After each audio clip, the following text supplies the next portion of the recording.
Banyak cerita-ceritanya. Jadi Allah Ta'ala beri perkara yang luar biasa kepada hamba-hamba yang soleh.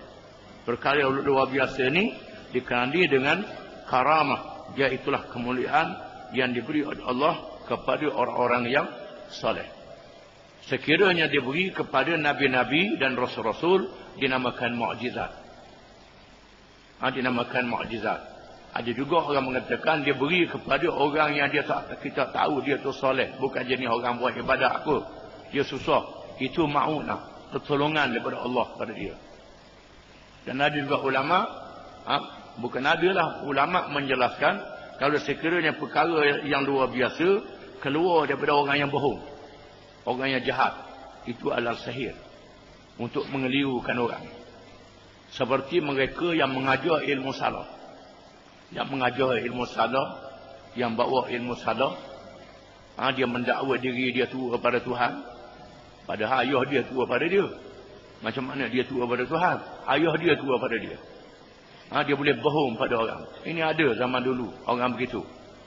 Dia buat perkara yang mungkar, perkara yang syirik, ahli sihir. Seperti mengambil darah perempuan haid, menulis ayat Quran. Tulis ayat Quran tu betul, tapi ambil darah haid najis, itu menghina Quran, jadi kafir.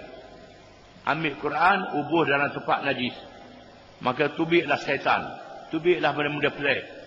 Macam-macam benda pelik, boleh buat pitih, boleh buat benda-benda yang orang menarik tengok, yang dikenali dengan main silap mata. Ini dikenali dengan sihir.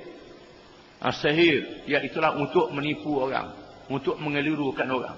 Ditulun oleh jin dan syaitan yang kafir kepada mereka-mereka yang seperti ini.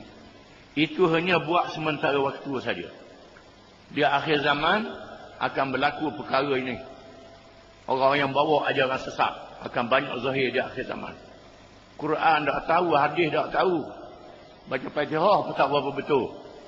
Tiba-tiba waktu biar benda pelik, bawa ilmu tak payah semayang, atas kendok pada orang malam. Boleh buat apa saja.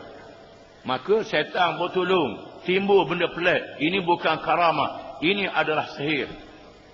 Sihir menyebabkan orang yang membawa itu jadi kafir, dan orang ikut dia jadi kafir juga. Wala'iyadabillah, termasuk dalam dosa yang besar.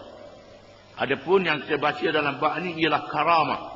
Karamah ialah perkara luar biasa yang diberi oleh Allah kepada hamba-hambanya yang saleh, yang beriman dan mengerjakan amal yang saleh.